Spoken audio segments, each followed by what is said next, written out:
Hello everyone, welcome back to a new video where today we'll be discussing the short story A Passion in the Desert, written by Honore de Balzac. He was a French writer who began working as a clerk in Paris at about age 16. An early attempt at a business career left him with huge debts, and for decades he toiled incessantly to improve his worsening financial condition. In 1829, his novels and stories began to achieve some success, and his early masterpiece soon followed. In the vast series he collectively called the Human Comedy, eventually numbering some 90 novels and novellas, he sought to produce a comprehensive picture of the contemporary society by presenting all the varieties of human nature. Among his masterpieces are Eugene Grandet, Lost Illusion, A Harlot, High and Low, and Cousin Bet. His novels are notable for their great narrative drive, their large cast of vital and diverse characters, and their obsessive interest in and examination of virtually all the spheres of life. His best known story collection is called The Droll Stories, written in 3 volumes. His tumultuous life was one of mounting debts and almost incessant toil, with frequent bouts of writing feverishly for about 15 hours at a stretch. And his death is attributed to overwork and excessive coffee consumption. He is generally considered the major early influence on realism or naturalism in the novel and one of the greatest fiction writers of all time. So, this is the introduction of the author. And even in the story, we can see elements of realism and naturalism. ഈ ഒരു short story ആയിട്ടുള്ള passion in the ഡെസേർട്ടിൽ മെയിനായിട്ട് നമുക്ക് കാണാൻ സാധിക്കുന്നത് ഒരു ഫ്രണ്ട്ഷിപ്പാണ്. ഒരു മനുഷ്യനും ഒരു പാന്തറും തമ്മിലുള്ള ഒരു ഫ്രണ്ട്ഷിപ്പാണ് നമുക്ക് കാണാൻ സാധിക്കുന്നത്. സെറ്റിംഗ് എന്ന് പറയുന്നത് ഒരു ഈജിപ്ഷ്യൻ ഡെസേർട്ടാണ്. ഇതിലെ മെയിൻ തീം എന്ന് പറയുന്നത് beauty, the beauty and simultaneous carelessness of nature, and also the emotion generated when love and distrust mingle. സ്റ്റോറിയുടെ തുടക്കത്തിൽ നമ്മൾ കാണുന്നത് ഒരു സ്ത്രീയും പുരുഷനും തമ്മിലുള്ള ഒരു കോൺവെർസേഷൻ ആണ്. സ്ത്രീ പറയുന്നു മൊൺഷേർ മാർട്ടിൻ എന്നൊരു ആള് അയാളുടെ ഒരു പെർഫോമൻസ് കണ്ടിട്ടാണ് ഇവർ ഇറങ്ങുന്നത്. ആ സമയം ഈ സ്ത്രീ പറയുകയാണ് മൊൺഷേർ മാർട്ടിൻ്റെ ആ ഒരു കഴുതപ്പുലി, ഒരു ഹൈനയായിട്ടൊരു ഒരു പെർഫോമൻസ് ഇവർ കാണുന്നു. അപ്പോൾ ഇവർ ചോദിക്കുന്നുണ്ട് എങ്ങനെയാണ് മൃഗങ്ങളെ ഇങ്ങനത്തെ രീതിയിൽ ടേം ചെയ്യാൻ പറ്റുന്നത്. അപ്പോൾ ഇവരുടെ ഒരു വിചാരം മാർട്ടിൻ എന്തെങ്കിലും ഒരു രീതിയിൽ ഒരു വയലായിട്ടുള്ളൊരു കാര്യം എന്തെങ്കിലും ചെയ്ത് കാണും ഈ ഒരു മൃഗത്തെ. അതും വന്യമൃഗമാണ്. ഇങ്ങനെ ഒരു വന്യമൃഗത്തെ ഡൊമസ്റ്റിക്കേറ്റ് ചെയ്യണമെങ്കിൽ എന്തെങ്കിലും ഒരു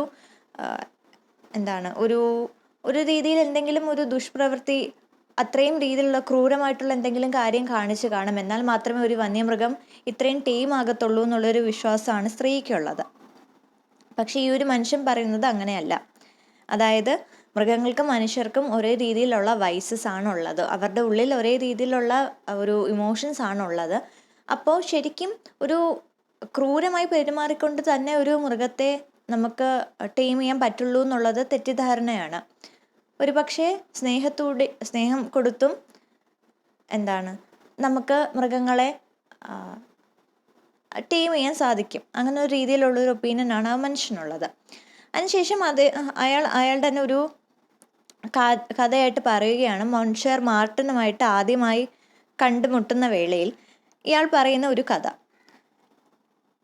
കഥയിൽ നൈൽ വാറിന് ശേഷം ഒരു ഫ്രഞ്ച് സോൾജർ അറബികളുടെ ഒരു തടവിലാക്കപ്പെടുകയാണ്. പക്ഷേ പിന്നീട് അയാളുടെ ഈ അറബികളുടെ കൂട്ടത്തിൽ നിന്ന് രക്ഷപ്പെടാൻ സാധിക്കുന്നു.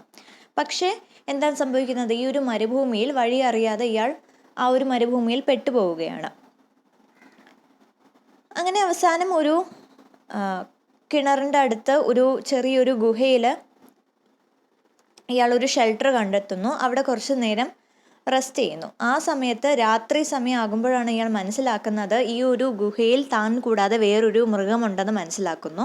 പിന്നീട് ഇയാൾ റിയലൈസ് ചെയ്യുകയാണ് ഇത് ഒരു പാന്തറാണ്, ഒരു പുലിയാണ് എന്നുള്ളൊരു കാര്യം ഇയാൾ മനസ്സിലാക്കുന്നു. അപ്പോൾ എന്താണ്, പുലി ഉറങ്ങുന്ന സന്ദർഭമാണ്. പക്ഷേ ഇയാൾക്ക് ഒരു രീതിയിലും അവിടെ നിന്ന് രക്ഷപ്പെടാൻ സാധിക്കുന്നില്ല. മാത്രമല്ല പുലി തന്നെ ആക്രമിക്കുകയാണെങ്കിലോ അല്ലെങ്കിൽ കൊല്ലുകയാണെങ്കിലോ എന്ത് ചെയ്യുമെന്നുള്ളൊരു ആ ഒരു പേടിയും കൂടി ഇയാളുടെ മനസ്സിലുണ്ട്. അതുകൊണ്ട് തന്നെ ഇയാൾ അധികം മൂവ് ചെയ്യാതെ അവിടെ തന്നെ എന്താണ് കാത്തിരിക്കുകയാണ്.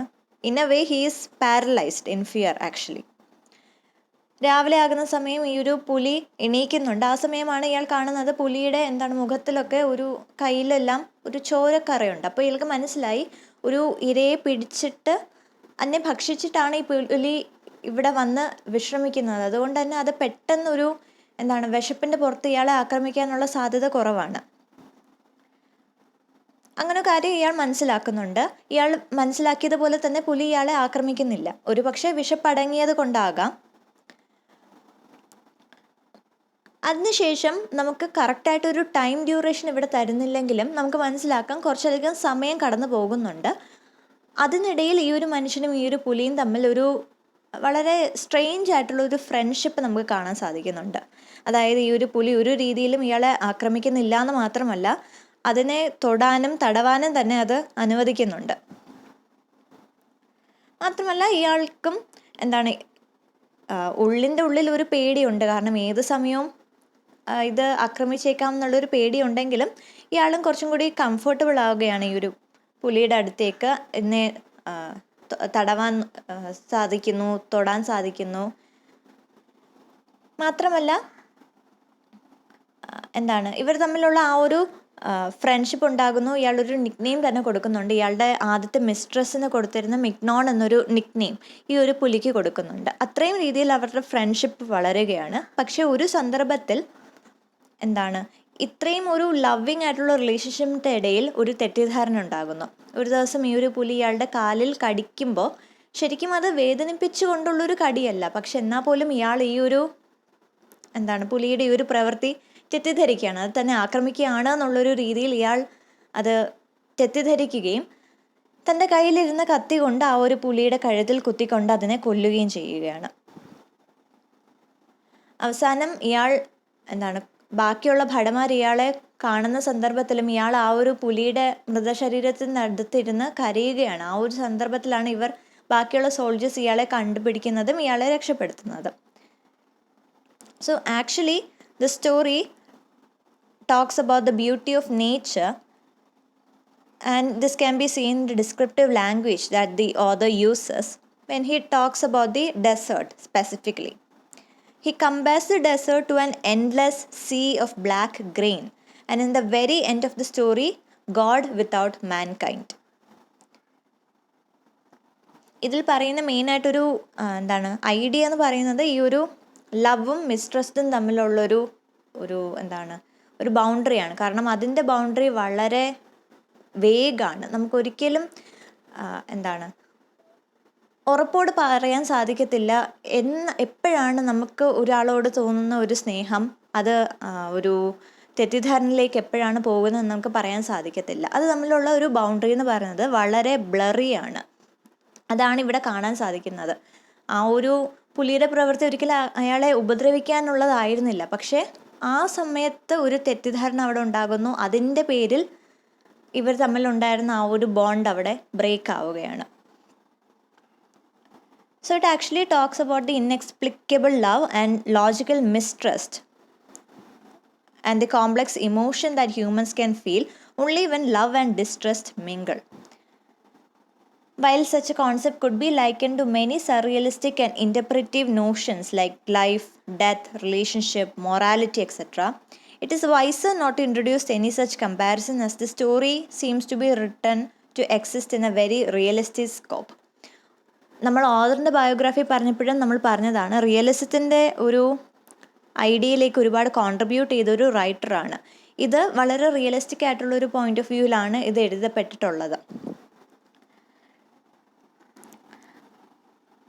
And also in his stories, the human characteristics of his characters serve to convey much more to the reader than a metaphorical analysis of their actions would. And next we move on to the significance of the title, A Passion in the Desert. It talks about the passion of the relationship between man and the panther as described accurately in the story and in depth. We have a look at the thoughts of the man and the actions of the panther. ഇത് realistic ആണെന്ന് പറയാൻ കാരണം ഇതൊരു രീതിയിലും ഫാൻറ്റാസ്റ്റിക്കൽ അല്ലെങ്കിൽ മാജിക്കലായിട്ട് നമുക്ക് തോന്നത്തില്ല. സ്വാഭാവികമായിട്ടും ഒരു വന്യജീവി നമ്മളെ ആക്രമിക്കത്തില്ല, അല്ലെങ്കിൽ അതിനെ തൊടാൻ തന്നെ നമ്മളെ അനുവദിക്കുന്നുണ്ടെങ്കിൽ ഉള്ളിൻ്റെ ഉള്ളിൽ നമുക്ക് അപ്പോഴും ഒരു പേടി കാണും. കാരണം ഏത് സന്ദർഭത്തിലും ഈ ഒരു ആക്രമണം നടന്നേക്കാം, നമ്മൾ ഭക്ഷണമായേക്കാം എന്നുള്ളൊരു പേടി നമ്മുടെ ഉള്ളിൽ കാണും. ആ ഒരു പേടി ഈ ഒരു ആളുടെ മനസ്സിനുള്ളിൽ നമ്മൾ കാണുന്നുണ്ട്. മാത്രമല്ല ആ ഒരു തെറ്റിദ്ധാരണ, നമ്മളിപ്പോൾ നമ്മുടെ വീട്ടിലൊരു പെറ്റാണെങ്കിൽ പോലും നമ്മളുടെ ഒരു കളി സ്വഭാവത്തിലാണെങ്കിലും നമ്മളെ കാലിലോ കയ്യിലോ കടിക്കുമ്പോൾ നമ്മളും പേടിക്കും, നമ്മളും റിയാക്ട് ചെയ്യും. അതുതന്നെയാണ് ഇവിടെ സംഭവിക്കുന്നത്. പുലി കടിക്കുന്ന ആ ഒരു സന്ദർഭത്തിൽ ഇയാൾ തെറ്റിദ്ധരിക്കുന്നു, ആക്രമിക്കപ്പെടുകയാണ് എന്നുള്ളൊരു പേടി ഉണ്ടാകുന്നു. അത് സെൽഫ് ഡിഫെൻസ് ആയിട്ട് ആ ഒരു കത്തി ഉപയോഗിച്ച് തന്നെ കൊല്ലുന്നു. പക്ഷെ പിന്നീടാണ് അത് മനസ്സിലാകുന്നത് എന്താണ് ശരിക്കും സംഭവിച്ചതെന്ന്. അപ്പം അയാൾക്ക് തോന്നുന്ന ആ ഒരു കുറ്റബോധം, ഒരു തെറ്റിദ്ധാരണയിലൂടെ ഉണ്ടായ ആ ഒരു കാര്യങ്ങൾ, അത് നമുക്ക് ഒരു രീതിയിൽ റിലേറ്റബിൾ ആണ്, അല്ലെങ്കിൽ നമുക്കൊരു എമ്പതി തോന്നാൻ പറ്റുന്ന രീതിയിൽ നമുക്ക് ഇമാജിൻ ചെയ്യാൻ പറ്റും. So that is why it's not really magical, but more realistic, more relatable, and somewhat we do feel an empathy for the character. So the idea of human insecurity is dealt with extensively in the story, as the man continually suspects the panther of wanting to eat him, despite having only experienced love and warmth from the creature. The endless fear of what could happen and what logically should happen eventually overpower the flickering beacon of optimism in the relationship of the man and the beast.